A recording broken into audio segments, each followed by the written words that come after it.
સાહેબ આપણે ઘણીવાર જમીન માપણી કરાવી તો એમાં માપણીમાં ઓવરલેપિંગનો પ્રશ્ન આવે છે, તો એ શું છે ઓવરલેપિંગ? જુઓ, પહેલી વસ્તુ તો માપણી વિષય બહુ લાંબો છે. માપણીમાં ભાઈઓ શેઢાની જગ્યા ઘટતી હોય અને લેન્ડ ગેમિંગમાં તો હવે સુધારો આવી ગયો કે આમાં ક્યાંય લેન્ડ ગેમિંગ કરવાની થતી નથી.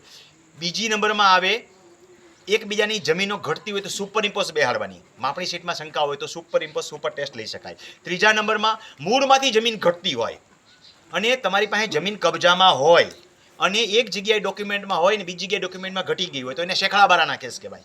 ત્રીજી વસ્તુ ઓવરલેપિંગ. આ અલગ અલગ પ્રકારની મેટર છે. બધી પ્રકારની મેટર એક સરખી નથી. બધાની દવા અલગ અલગ હોય. કયા પ્રકારનો તાવ આવ્યો છે એ પ્રમાણે દેવાય.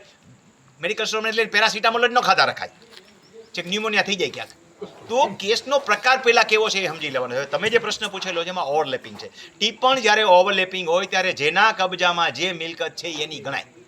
સીધો સાદો હિસાબ એટલો. વર્ષો પહેલાનું ટિપ્પણ ઓવરલેપિંગ છે. તમારું મારું ટિપ્પણ ઓવરલેપિંગ થાય છે. તમારી જમીન 1 વીઘો મારામાં નીકળી, તમારી જમીન ઘટી તો એ જમીન મારી કહેવાય. મારી 1.5 વીઘો જમીન તમારામાં નીકળે છે તો કબજો તમારો છે, તમારી ગણાય. આના માટે કજિયા કરવાનું થતા નથી, કારણ કે મૂળભૂત ટિપ્પણ જ બેસી શકે એમ નથી. હા, સુપર ઇમ્પોઝ કરીને બેહી ગાતી હોય, તમારી જમીનમાં મારી જમીન નીકળતી હોય. એક વસ્તુ સમજો, તમારી જમીન ઘટે છે એટલે તમારી કહેવાય, પણ તમારી સરપ્લસ જમીન છે તો એ તમારી થતી નથી. ભલે એડવર્સ પોઝિશન અલગ વિષય છે, એનો બેનિફિટ મળે કે નહીં પછીની વસ્તુ છે, પણ નૈતિક રીતે અને કાનૂન રીતે અધિકાર તો સ્થાપિત થાય છે. ફરીને રિપીટ કરીએ કે આમની 5 વીઘા જમીન છે, મારી બી 5 વીઘા જમીન છે બાજુમાં, અને એમની ટિપ્પણ બેહાડતા 1/2 વીઘો જમીન ઘટે છે એટલે કે ઓવરલેપિંગમાં છે. એટલે કે મૂળ જમીન 9.5 વીઘા જ છે. તો જેની જમીન પૂરી થાય છે એની જમીન પૂરી કહેવાય, જેને ઘટે છે એને સ્વીકારવાની. પરંતુ આ 10 વીઘા જમીન છે, એની પાસે 5.5 વીઘા છે, મારી પાસે 4.5 વીઘા છે, તો જમીન લેવાની થાય પાછી.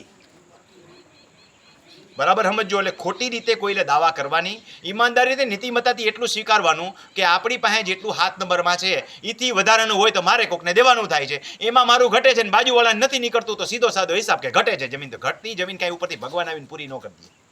એ જમીન ઘટે છે તો ઘટે છે, એના માટે દર દાવા ન કરી રખાય, એમાં કાંઈ નિકાલ ન આવે, પૈસા પાણીમાં જાય.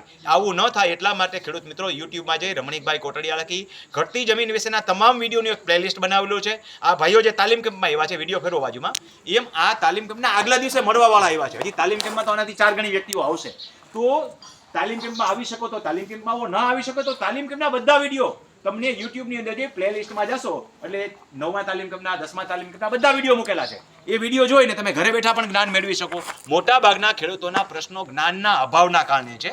તમે ન કરી શકો તો એડવોકેટ પાસે પણ કામ કરાવી લો, પણ ગમે તે રીતે તમારો રેવડી રેકર્ડ ચોખ્ખો રાખતા શીખો.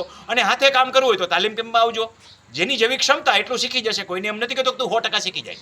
જેની જેટલી ક્ષમતા એટલું માર્ગદર્શન એને મળી જશે. અને કમસે કમ જે કામના 5000માં પતતું એના 50000નો ખર્ચો તો નહીં જ થાય. જ્ઞાન આપણી પાસે હશે તો.